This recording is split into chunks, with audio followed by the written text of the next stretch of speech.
سلام قولا من رب رحيم.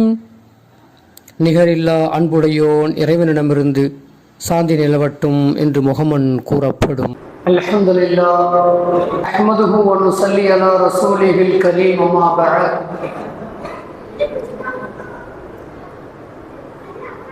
அல்லாஹ்வுடைய அளப்பரியும் கருணையினாலே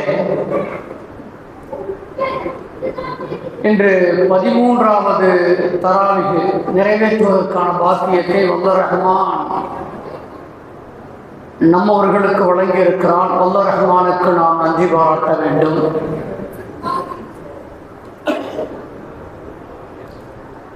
அன்பான அல்லாஹுடைய நல்லடியார்களே,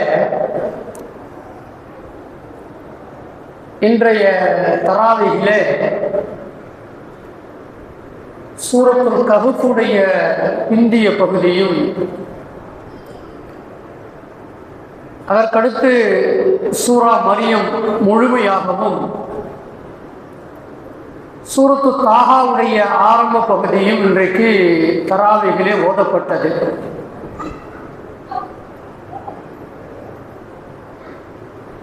சூரத்துல் கஹ்ஃபை பற்றி நாம் நேற்றே சொன்னோம். 3 கேள்விகளுக்கு பதிலாக அந்த அத்தியாயம் அமைக்கப்பட்டிருக்கிறது என்று சொன்னோம்.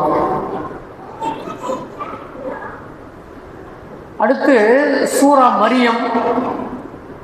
சூரா மரியமை பொறுத்த மட்டிலே ஈசா அலைஹிஸ்ஸலாம் அவர்களுடைய தாயாராகிய மரியம் அலைஹிஸ்ஸலாம் அவர்களை பற்றி அங்கு பேசப்படுகிறது. அதேபோன்று அவர்களின் வழித்தோன்றல்களாக இருக்கக்கூடிய மரியம் அலைஹிஸ்ஸலாம் எந்த வழித்தோன்றல்ல வந்தாங்களோ அந்த வழித்தோன்றல்களை பற்றியும் அல்லாஹ் சுப்ஹானஹு வ தஆலா என்ன செய்றான்னு சொன்னா சூரா மரியம்ல ஆரம்பமா பேசுறான். யஹ்யா அலைஹிஸ்ஸலாம் அவருடைய பிறப்பை பற்றி அல்லாஹ் பேசுகிறான். யஹ்யா அலைஹிஸ்ஸலாம் அவங்களுக்கு தானே பெயர் வைத்ததாகவும் அல்லாஹ் சொல்லுகின்றான். யஹ்யா அலைஹிஸ்ஸலாம் அவங்களுக்கு தானே பெயர் வைத்ததாகவும் அல்லாஹ் என்ன செய்யறான்னு சொன்னா சொல்லித் தருகிற செய்திகளை பார்க்கிறோம். அந்த வழியில் வந்தவர்கள் தான் மரியம் அலைஹிஸ்ஸலாம் அவர்கள். மரியம் அலைஹிஸ்ஸலாமுடைய தந்தையின் பெயர் இம்ரான் என்று சொல்லப்படக்கூடியவர்கள். வல்ல ரஹ்மான் ஹக்கு சுப்ஹானஹு வ தஆலா அவர்களை பற்றி என்ன செய்யறாங்கன்னு சொன்னா ஈசா அலைஹிஸ்ஸலாம் அவங்க எப்படி பிறந்தாங்க, நம்ம என்ன செஞ்சோம் அப்படிங்கிற காரியத்தை அதுல நிறைய அல்லாஹ் பேசுறான். சுருக்கமாக சொல்லணும் அப்படின்னு சொன்னா மரியம் அலைஹிஸ்ஸலாம் அவங்க இப்பொழுது கன்னி பெண்ணாக இருக்கிறார்கள். கன்னி வயது உடையவர்கள். அவங்க இன்னும் திருமணம் ஆகல. அவங்க ஒரு நாள் குளியல் அறையில குளித்து கொண்டு இருக்கிற பொழுது திடீரென அங்கே ஒருவர் வருகிறார். குளியல் அறைக்கு வருகிறார். யார் அப்படின்னு சொன்னா ஜிப்ரீல் அலைஹிஸ்ஸலாம் அவங்க. அல்லாஹ் தஆலா அங்க அனுப்பி விடுறான். அவங்க போய் சொல்றாங்க, மரியமே உமக்கு நாம் குழந்தையை கொடுக்க போகிறோம். ஒரு கன்னி பெண் குளிக்கிற இடத்துல போய் ஒரு ஆண் மனித வடிவில் தான் வந்திருக்கிறாங்க, உங்களுக்கு நாம் குழந்தையை கொடுக்க போகிறோம் என்று சொன்ன உடனேயே நான் ஒன்றும் அப்படிப்பட்ட பெண் இல்லையே, நான் ஒன்றும் நீங்கள் நினைத்து கொண்டிருப்பதை போன்ற பெண் அல்ல, நாங்கள் பெண் அல்ல, நான் பரிசுத்தவான பத்தினியான பெண்ணாக இருக்கிறேன், எப்படி நீங்கள் எனக்கு குழந்தையை கொடுக்க முடியும்? வலம் என்சசனி பஷரும், இதுவரைக்கும் எந்த ஆணும் என்னை தொட்டதில்லை, இதுவரைக்கும் எந்த ஆணுமே என்ன தொட்டதில்லை, தீண்டியதில்லை, நான் பரிசுத்த பத்தினியான பெண்ணாக இருக்கிறேன், அப்படி இருக்க நீங்க என்கிட்ட குழந்தை கொடுக்குறேன்னு சொல்றீங்களே.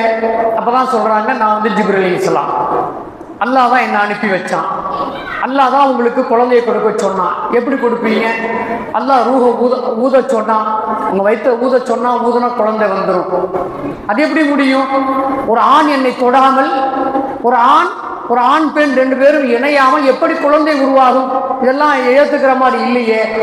என்ன செய்றாங்கன்னு சொன்னா மரியம் அலைஹிஸ்ஸலாம் அவங்க சொல்றாங்க, இல்ல அல்லாஹ்வுடைய உத்தரவு அது. கால கதாலிக்கு கால ரப்புக்கி, அல்லாஹ் அப்படிதான் சொன்னான், அப்படித்தான் நடக்கும்னு சொல்லிட்டான் அல்லாஹ் அப்படின்னு சொன்னாங்க. ஊதுனாங்க, குழந்தை உருவாயிடுச்சு. ஈசா அலைஹிஸ்ஸலாம் இப்போ வயிற்றுல இருக்கிறாங்க. அந்த குழந்தையோடு ஊருக்குள்ள போறாங்க. குளியலறை விட்டுட்டு ஊருக்குள்ள போறாங்க. போனா என்ன நடக்கும் நல்லா யோசனை பண்ணி பாருங்க. ஒரு கன்னி பெண் திடீரென குழந்தை வயிற்றுல குழந்தையோடு போனா என்ன நடக்கும்? ஒரு குழந்தையை மரத்தடியில பெற்றெடுக்கிறார்கள். பெற்றெடுத்தோடனே ஊருக்காரங்கள்லாம் வர்றாங்க. வந்து எல்லாரும் உன்னுடைய வம்சாவளியில யாருமே இப்படி இல்லையே, உன்னுடைய வம்சாவளியில யாருமே இது மாதிரியான ஒரு காரியத்தை செய்யவே இல்லையே, நீ இப்படி ஒரு பாரதூரமான ஒரு காரியத்தை செய்து விட்டாயே என்று எல்லாரும் ஏசுறாங்க, பேசுறாங்க, என்னென்னமோ சொல்றாங்க, பழி போடுறாங்க. அப்போ அல்லாஹ் சுப்ஹானஹு வ தஆலா ஒரு அதிசயத்தை நிகழ்த்துகிறான். ஈசா அலைஹிஸ்ஸலாம் அவங்க மரியம் அலைஹிஸ்ஸலாம் வைத்துக்குள்ள ஆணின் உதவியின்றியே கொண்டு வந்தது அது ஒரு அதிசயம். அல்லாஹ்வுடைய ஆற்றலுக்கு அங்கே அது ஒரு சான்று. இப்ப அது இல்லாம அல்லாஹ் சுப்ஹானஹு வ தஆலா இன்னொரு விஷயத்தை என்ன செய்யறான்னு சொன்னா அங்க நடத்தி காட்டுறான் பாருங்க. அப்படி கேட்ட உடனே அல்லாஹ் உத்தரவு போட்டான். ஜிப்ரீல் இஸ்லாம் மூலியமாவே அல்லாஹ் உத்தரவு போட்டான். மரியம் அலைஹிஸ்ஸலாம் அவங்களுக்கு வஹி அறிவிச்சுட்டான். என்னன்னு சொன்னா, உங்களெல்லாம் எல்லாம் கேவலமா பேசுவாங்க, உங்கள்கிட்ட வந்து பேசுனா கேட்டா நீங்க எதையும் வாய் திறக்காதீர்கள், நீங்கள் 3 நாளைக்கு பேசக்கூடாது, நீங்க 3 நாளைக்கு பேசக்கூடாது, மௌனமா இருக்கணும், நீங்க மௌன விரதம் இருக்க வேண்டும். நல்லா உத்தரவு போட்டான். சரி, என்னை பற்றி பேசும்போது நான் எப்படி பதில் சொல்லாம இருக்கிறது? ஒண்ணுமில்லை, குழந்தையின் பக்கம் நீங்கள் இசாரா செய்யுங்கள். குழந்தை பிறந்து விட்டது, ஈசா அலைஹிஸ்ஸலாம் முகம் பிறந்துட்டாங்க. குழந்தையின் பக்கம் இசாரா செய்யுங்க, அதை மட்டும் நீங்க செய்யுங்க, பாக்கியை நான் பார்த்துக்கிறேன் அப்படின்னு அல்லாஹ் உத்தரவு போட்டோம். இப்ப என்ன நடக்குது அப்படின்னு சொன்னா, ஃபஅஷாரத் இலைஹி, மக்கள்லாம் வந்தாங்க, கேட்குறாங்க, என்ன நீ என்ன இப்படி குழந்தையை பெற்று வச்சிருக்கேன்னு கேட்கும் பொழுது அல்லாஹ் உத்தரவு கிடுங்க. ஃபஅஷாரத் இலைஹி, அந்த குழந்தையின் பக்கம் என்ன செஞ்சாங்கன்னு சொன்னா சைகையை காட்டினார்கள். அப்போ ஈசா அலைஹிஸ்ஸலாம் அவங்க பேசுறாங்க. இது சொல்றதுக்கு முன்னாடி இன்னொரு செய்தி நான் சொல்லிடுறேன். தொட்டிலே குழந்தையாக இருக்கிற பொழுது பேசிய வரலாறு என்பது 4 வரலாறுகள் இருக்கிறது. மொத்தம் 4 வரலாறுகள் இருக்கிறது. புகாரில பதிவாக இருக்கிற செய்தி 3 வரலாறுகளை புகாரியுடைய கிரந்தத்தில் சொல்லப்படுகிறது. இன்னொரு வரலாறு வந்து இப்னு, அதே போல புகார்ல பதிவாயிருக்கு. இப்னு அப்பாஸ் எல்லாம் அறிவிக்கிற செய்தி ஹாக்கிம்ல பதிவாகி இருக்கிறது. அது மட்டும் இல்லாம ஹஜ்ரத் அபூ ஹுரைரா ரலியல்லாஹு தஆலா அன்ஹு அவங்க அறிவிக்கிறாங்க. அதுவும் என்ன செஞ்சிருக்குன்னு சொன்னா ஹாக்கிம்ல பதிவாகி இருக்கிறது, இப்னு மாஜாவிலையும் பதிவாகி இருக்கு அப்படிங்கிற செய்தியாக நாம் பார்ப்போம். 4 விஷயங்கள். அதுல ஒன்றுதான் ஈசா அலைஹிஸ்ஸலாம் அவங்க பேசுன அந்த செய்தி. என்ன சொல்றாங்க? முதல்ல அந்த செய்தியை சொல்றோம் பாருங்க. கால இன்னி அப்துல்லாஹ், முதல்ல அவங்க சொல்ற வார்த்தை நான் அல்லாஹ்வின் அடிமை. அப்பதான் பிறந்திருக்கு.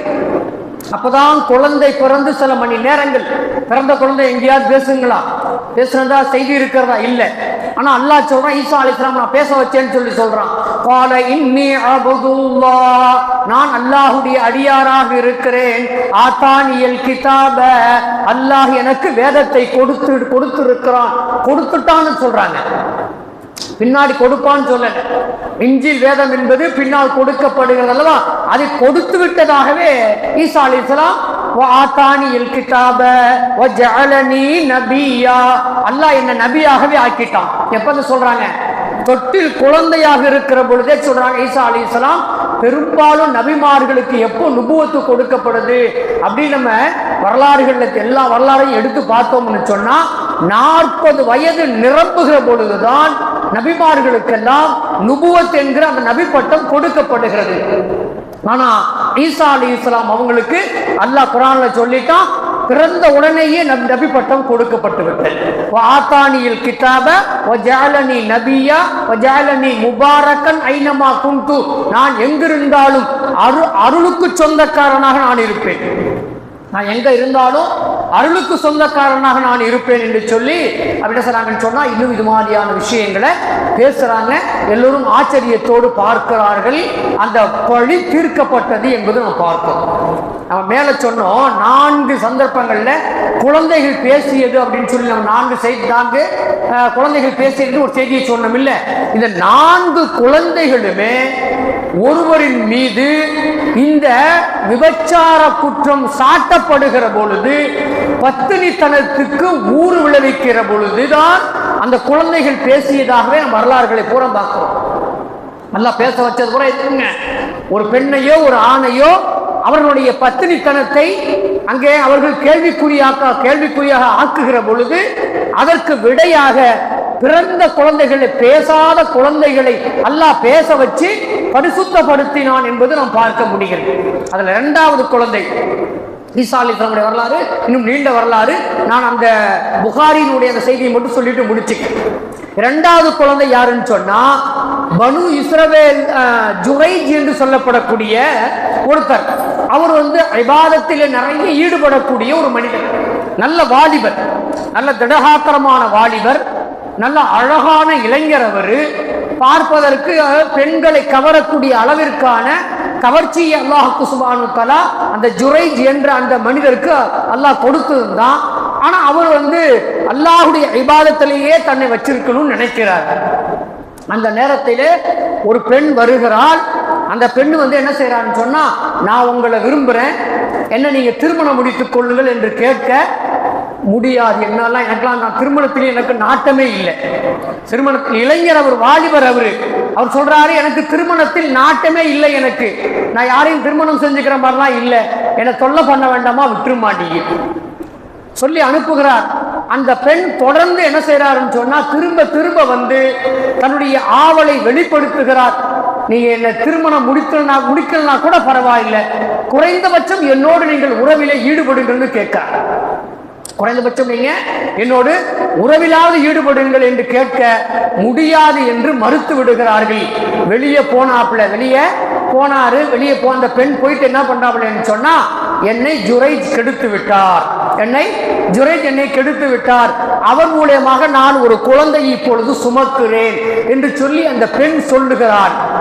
இந்த நேரத்தில் அல்லாஹ் சுப்ஹானஹு வ தஆலா அந்த குழந்தை பிறந்த உடனேயே அந்த குழந்தையே பேச வைக்கிறான் அல்லாஹ்.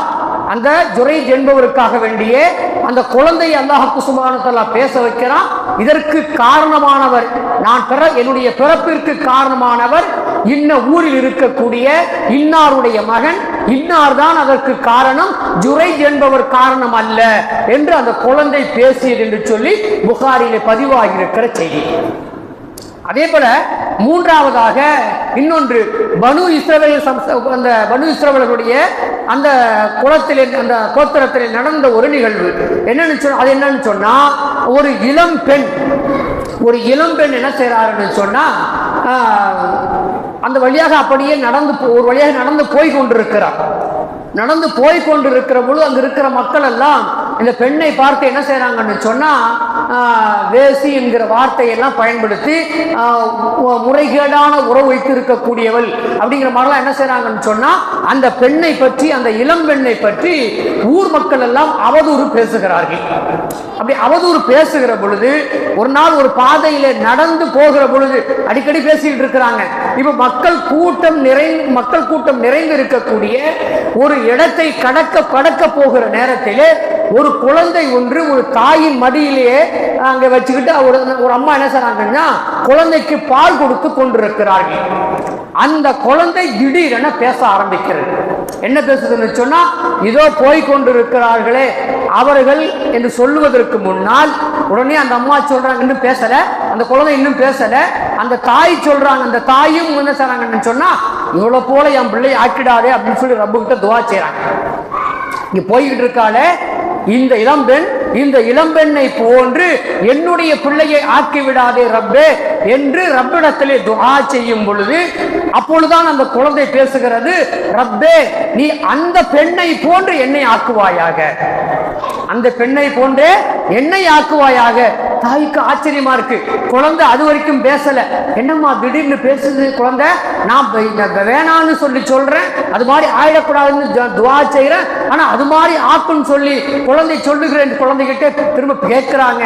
மக்கள்லாம், ஊர் மக்கள்லாம் வந்து நின்று கேட்கிறாங்க, என்ன அந்த பெண்ணை போன்றுன்னு சொல்லி சொல்றீங்களே அப்படின்னு சொல்லுகிற பொழுது, நீங்கள் எந்த பெண்ணை நீங்கள் எல்லாம் குறை சொல்லுகிறீர்களோ, வேசி என்று சொல்லுகிறீர்களோ, அசிங்கமான வார்த்தைகளை சொல்லுகிறீர்களோ, முறைகேடான உறவு வைத்துக் கொண்டதாக சொல்லுகிறீர்களோ, அது அத்தனையும் அப்பட்டமான பொய்யாக இருக்கிறது என்று சொல்லி அந்த குழந்தை பேசியது அன்று என்று சொல்லி புகாரிலே 3ஆவதாக பதிவு செய்யப்பட்டிருக்கிற ஒரு செய்தி.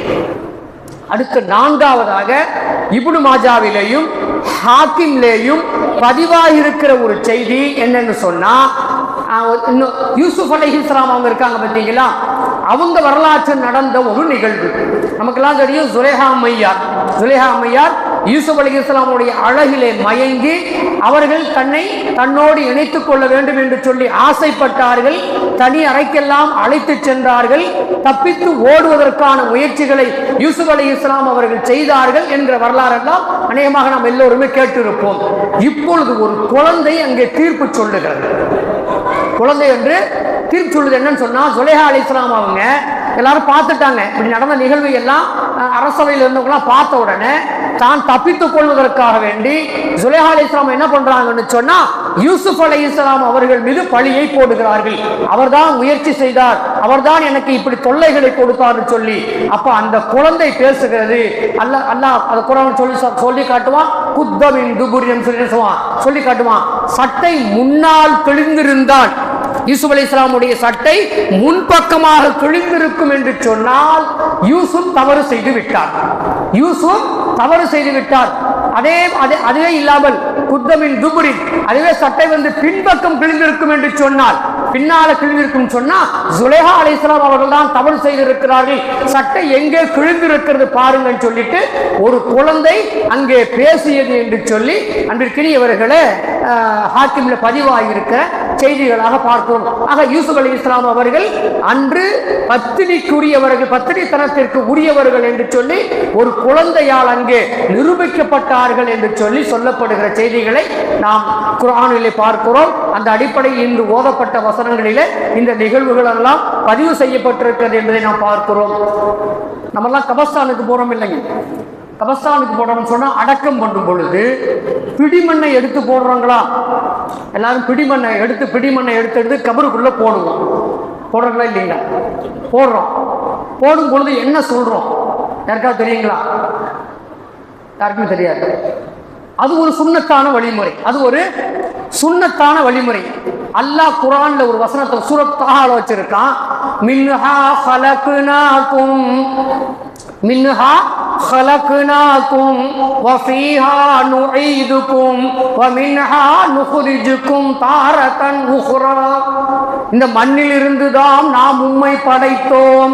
மனிதர்களை பார்த்து அல்லாஹ் சொல்றான், இந்த மண்ணில் இருந்துதான் நாம் உம்மை படைத்தோம், மீண்டும் இந்த மண்ணுக்கே உம்மை நாம் திருப்புவோம், மீண்டும் இந்த மண்ணில் இருந்தே நாம் உமக்கு உயிர் கொடுத்து எழுப்புவோம் சொல்லி அந்த வசனத்திற்கு பொருள். இந்த வசனம் வந்து சூரத்து தாஹாவுல 55வது வசனமாக இடம்பெறுகிறது. இப்ப நம்ம இங்க பார்க்கிற செய்தி என்னன்னா, உம்மு குல்சூம் ரலியல்லாஹு தஆலா அன்ஹா இவங்க யாரும் தெரியுங்களா? நபி ஸல்லல்லாஹு அலைஹி வஸல்லம் மகள். அவங்க இறந்து போகிறாங்க, மரணம் அடைஞ்சிட்டாங்க. இப்போ நபி ஸல்லல்லாஹு அலைஹி வஸல்லம் பண்ணவங்க அடக்குற நேரத்திலே மண்ணை தள்ளுவதற்கு முன்னால் ஒரு பிடி மண்ணை எடுத்தார்கள். மின்ஹா ஹலக்னாகும் உள்ள போட்டாங்க. இரண்டாவது பிடி மண்ணை எடுத்தார்கள். வஃபீஹா நுஈதுகும், இரண்டாவது பிடி மண்ணை உள்ள போட்டாங்க. மூன்றாவது மண்ணை எடுத்து வமின்ஹா நுக்ரிஜுகும் தாரதன் உக்ரா உள்ள போட்டாங்க. நம்முடைய முன்னோர்கள் பாருங்க எவ்வளவு அறிவாளிகள் என்பதற்கு இதுவும் ஒரு சான்று. இந்த வசனத்தை பெருமானார் ஸல்லல்லாஹு அலைஹி வஸல்லம் அன்னவங்க சொல்லி எல்லோருடைய காதிலே கேட்கிற அளவிற்கு சொல்லி அந்த மண்ணை எடுத்து போட்டிருக்கிறார்கள்.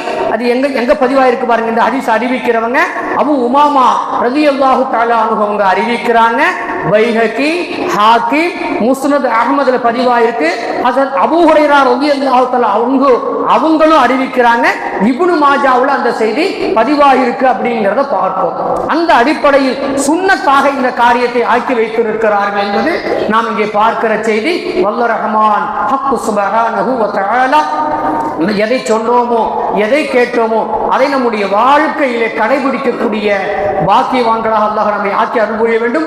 குறிப்பாக இன்று நாம் பேசிய வார்த்தைகள் இருந்து நாம் கவனிக்க வேண்டிய ஒரு செய்தி, நாம் எப்பொழுதும் அவதூறு பேசுவதற்கு இடம் கொடுத்து விடவே கூடாது.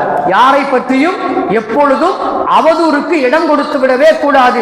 யாராவது சொன்னால் கூட அதனுடைய உண்மை தன்மை எனக்கு தெரியாது என்று ஒதுங்கிக் கொள்ள வேண்டுமே தவிர அதை பற்றி ஆராய்ச்சி கூட செய்ய வேண்டிய அவசியம் இல்லை. அதுல உள்ள போய் இருக்குமா இருக்காதா, நடந்துச்சா நடக்கலையா அப்படின்னு ஆராய்ச்சி செய்ய வேண்டிய அவசியமும் இல்லை. குறிப்பாக ஆண்களும் பெண்களும் ஆகிய நாம் எல்லோரும் அதிலே பாடம் பெற்றுக்கொள்ள வேண்டும். வல்ல ரஹ்மான் அப்படிப்பட்ட நல்ல பாக்கியத்தை உங்களுக்கும் எனக்கும் தந்து அருள் புரிவானாக. வஆகிரு தஅவானா அனில் ஹம்துலில்லாஹி ரப்பில் ஆலமீன். அஸ்ஸலாமு அலைக்கும் வ ரஹ்மத்துல்லாஹி வ பரகாத்துஹு.